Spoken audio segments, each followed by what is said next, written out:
কলকাতার প্রায় ৯৭ বছরের প্রাচীন এই মন্দিরটি গঠনশৈলীর দিক থেকে কিন্তু অন্যান্য মন্দিরগুলোর থেকে একদমই আলাদা। যদি এই মন্দিরটা একটু ভালো করে লক্ষ্য করেন, দেখবেন মনে হবে এই মন্দিরটি যেন নিচ থেকে উপর দিকে ধাপে ধাপে উঠে যাচ্ছে।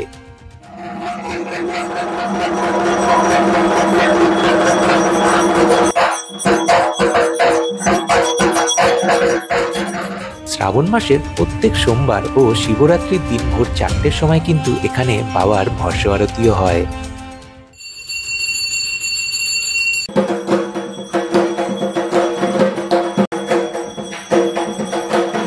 সন্ধ্যা আরতি শেষে আগত ভক্তদের মধ্যে ভোগ প্রসাদ বিতরণ করা হচ্ছে। প্রত্যেক দিনই কিন্তু এই ভোগ প্রসাদ বিতরণের ব্যবস্থা থাকে এখানে।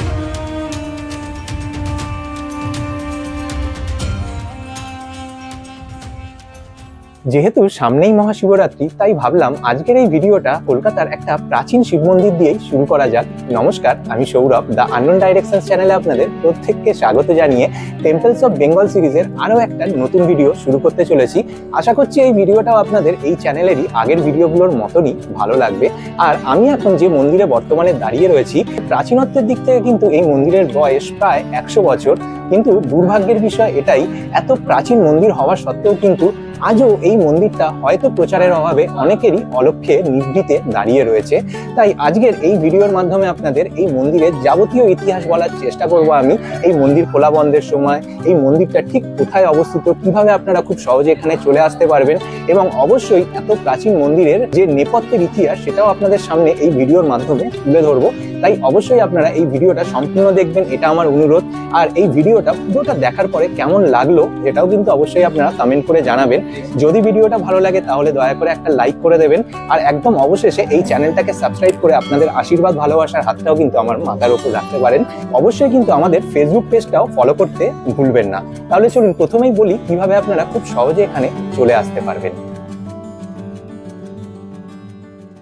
এই মন্দিরে আসার জন্য সবার প্রথম আপনাদের লোকেশন থেকে মেট্রো বাদ দিয়ে এয়ারপোর্ট বা বারাসাতগামী যে কোনো পরিবহন মাধ্যমে চলে আসুন এয়ারপোর্ট ২.৫ নম্বর কাটাগেট স্টপেজে। আমি এখন দাঁড়িয়ে রয়েছি যশোহর রোডের ২.৫ নম্বর কাটাগেট স্টপেজে। আর এই যশোহর রোডের একটা দিক চলে যাচ্ছে সোজা বারাসাতের দিকে, যেদিক দিয়ে দেখছেন গাড়িগুলো আসছে।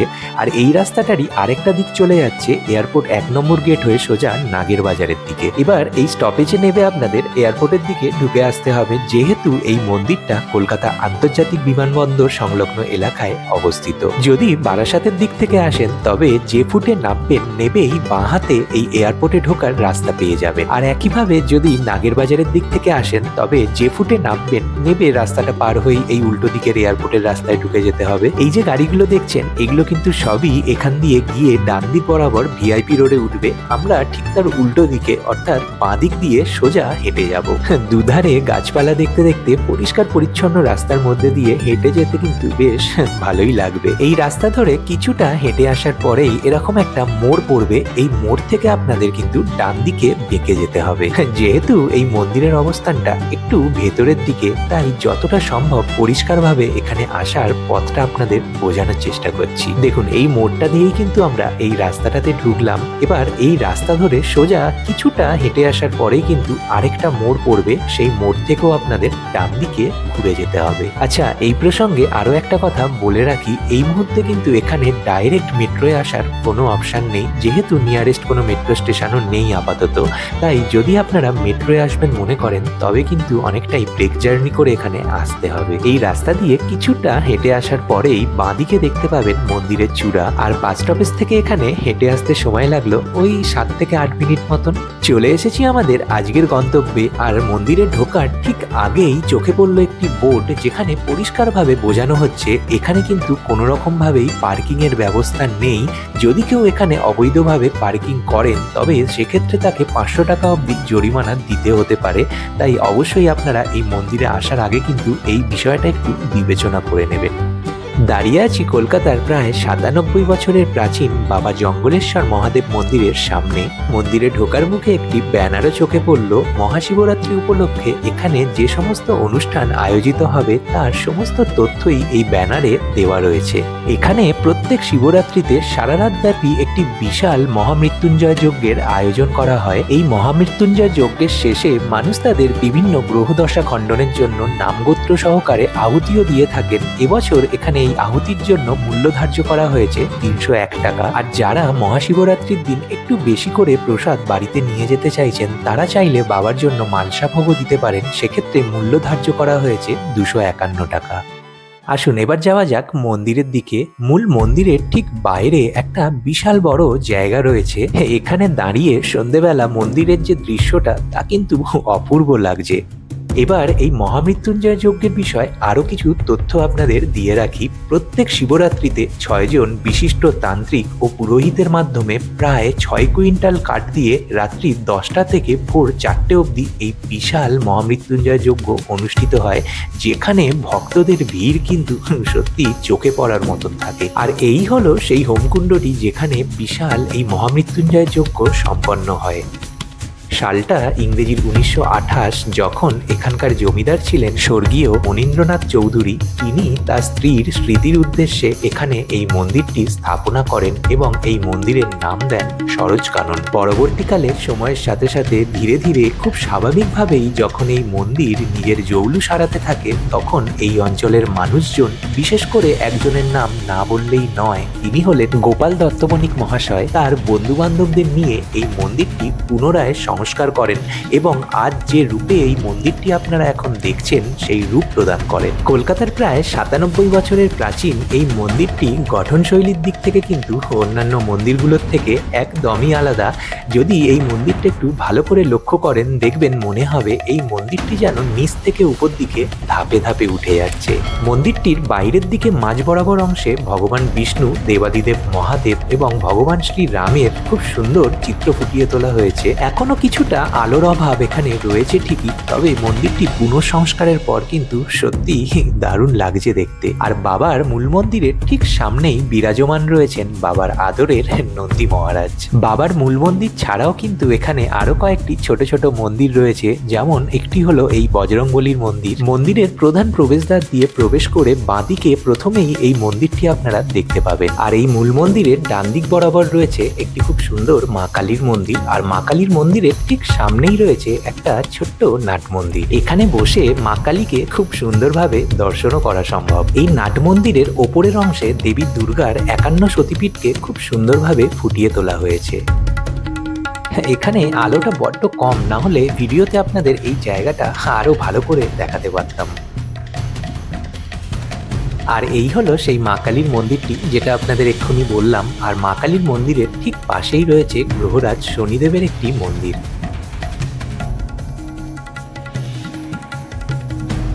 আসুন এবার মা কালীর মন্দিরে প্রবেশ করে একটু মায়ের দর্শন করে নেওয়া যাক।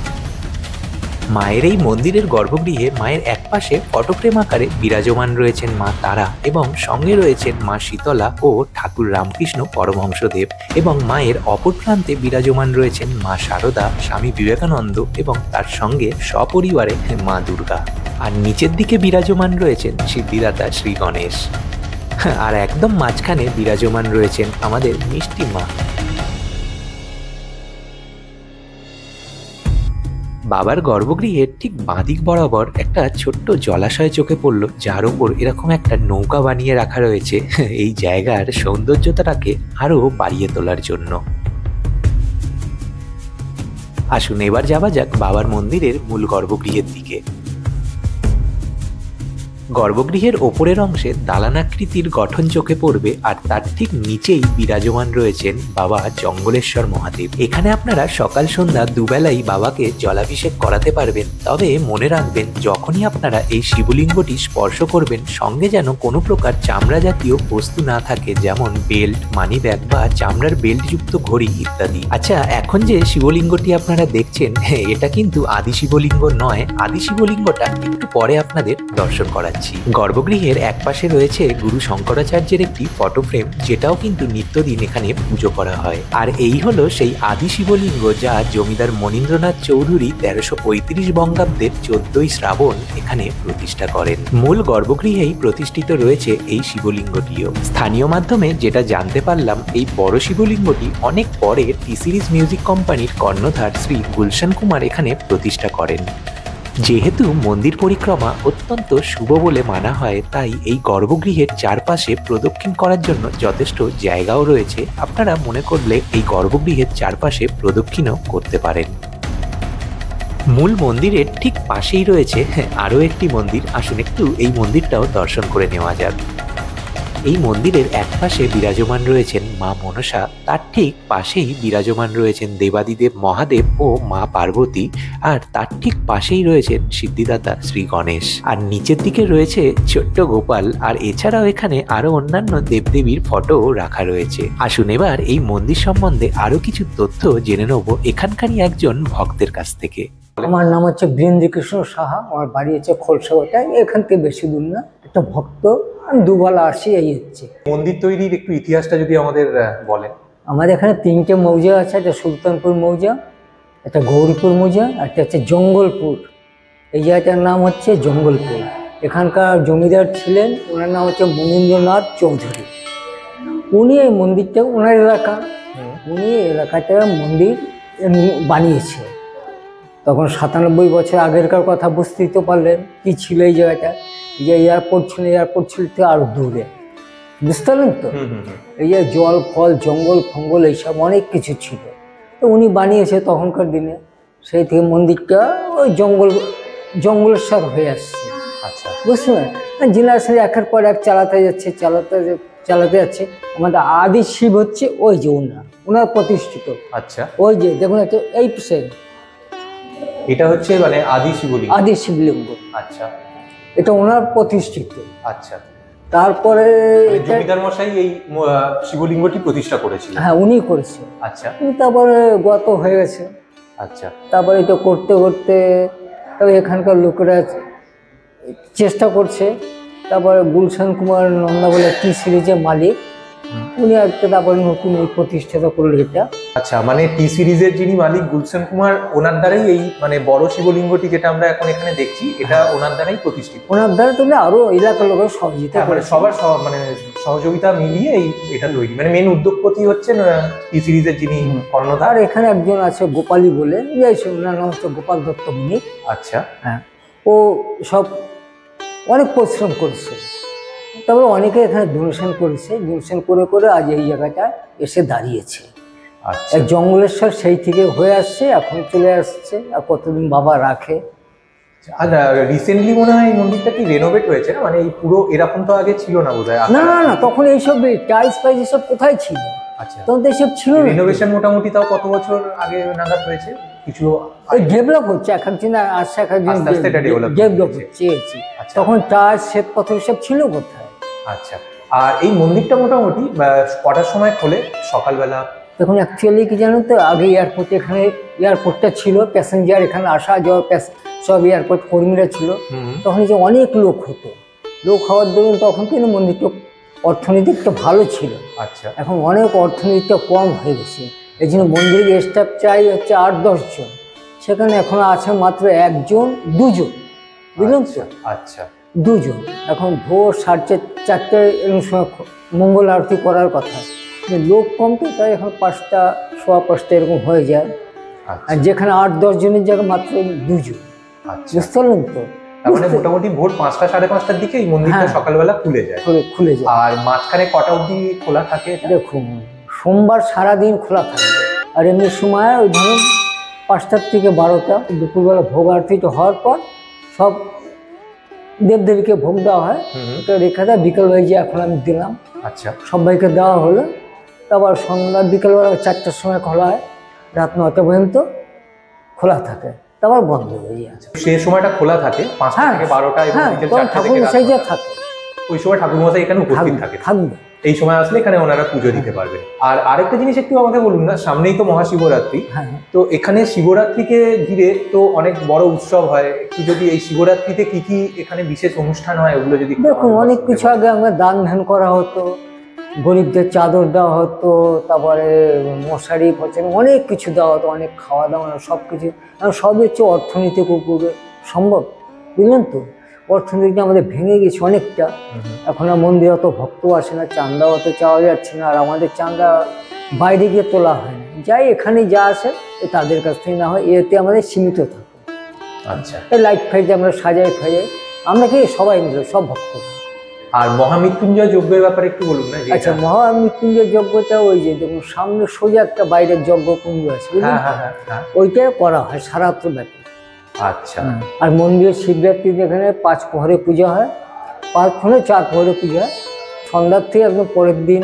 এখানে যদি কেউ আহুতি দিতে চান তাহলে সেক্ষেত্রে কি মূল্য ধার্য করা হয়েছে? হ্যাঁ, বা যে মহামৃত্যুঞ্জয় যজ্ঞ ঘি, তারপরে ভিল কাজ সব দাম বেড়ে গেছে তো, তাই এবার ধার্য করা হয়েছে 301 টাকা।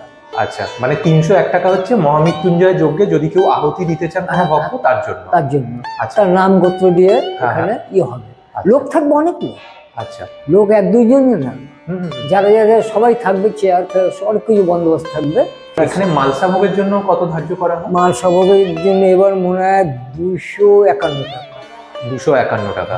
আচ্ছা, এমনিতে তো মানে সারা বছরই এখানে বাবা মায়ের যে প্রসাদ সেটা তো হয়, কিন্তু শিবরাত্রির জন্য যদি বিশেষভাবে শিবরাত্রি নেই, এটা হচ্ছে আপনাকে যে কোনো দিন আপনি দিলে দিতে পারেন। আচ্ছা, মালসা ভোগটা যে কোনো সময় দিতে পারেন, যার ইচ্ছা। শিবরাত্রি দিতে হবে এমন করে, কালী পুজো তো দেয়। আচ্ছা, আমাদের এখানে প্রতি অমাবস্যাতে মায়ের যজ্ঞ হয়, মা কালী। প্রতি চতুর্দশীতে শিবের যজ্ঞ হয় সামনে। আচ্ছা, শিব চতুর্দশী প্রতি চতুর্দশীতে মাসে তো 2খানা পরে, একটা কৃষ্ণপক্ষ একটা শুক্লপক্ষ, 2বারই যজ্ঞ। আচ্ছা, যদি কেউ মনে করেন যে মালসা ভোগ দেবেন এখানে, তাহলে যোগাযোগ কিভাবে করবে? ওই সামনে ওখানে টেবিলে যান, ওখানে বিল আছে, আপনার নাম গোত্র দিয়ে লিখে যাবেন। ফোন নাম্বার কি ওখানে পাওয়া যাবে? হ্যাঁ, ফোন নাম্বার পাওয়া যাবে, ওখানে ফোন নাম্বার রয়েছে। ঠিক আছে, অসংখ্য ধন্যবাদ আপনাকে, ভালো থাকবেন, সুস্থ থাকবেন। শুরু হচ্ছে এখানকার সন্ধ্যাবেলার পুজো। সঙ্গে আপনাদের আরও একটা গুরুত্বপূর্ণ তথ্য দিয়ে রাখি, শ্রাবণ মাসের প্রত্যেক সোমবার ও শিবরাত্রির দিন ভোর 4টের সময় কিন্তু এখানে বাবার ভস্য আরতিও হয়। জানেন তো, আমি এতদিন জানতাম যে এই ভস্য আরতি শুধুমাত্র উত্তর কলকাতার ভূতনাথ মন্দিরেই হয়, কিন্তু এখানে এসে এই অজানা তথ্যটা জেনে সত্যি বেশ ভালো লাগছে। কত কিছুই না জানছি নতুন নতুন। আর শুনুন না, যদি ভূতনাথ মন্দিরের ইতিহাস সম্বন্ধে জানতে চান তাহলে এই চ্যানেলেই কিন্তু ভূতনাথ মন্দিরের বড় ভিডিও পেয়ে যাবেন। আমি ওপরে আই বাটনে আর ডেসক্রিপশনে বড় ভিডিওর লিঙ্কও দিয়ে দিলাম, পারলে একবার দেখে নিন নাকি।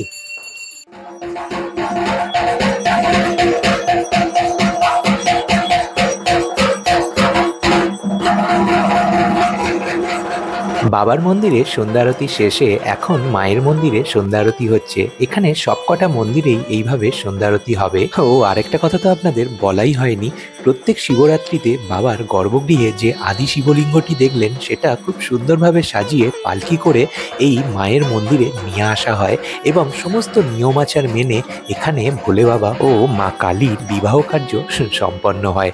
সেই দৃশ্য কিন্তু সত্যি দেখবার মতন হয়।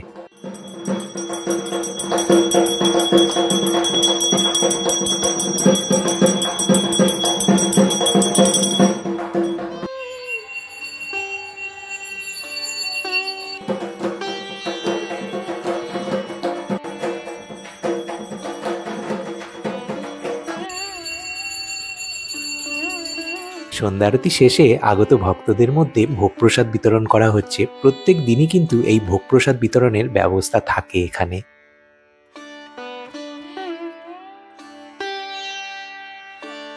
আজকের ভিডিওটা তাহলে এখানেই শেষ করছি। আশা করছি এই ভিডিওর মাধ্যমে আপনাদের এই জঙ্গলেশ্বর মন্দিরের যাবতীয় তথ্য দিতে পেরেছি।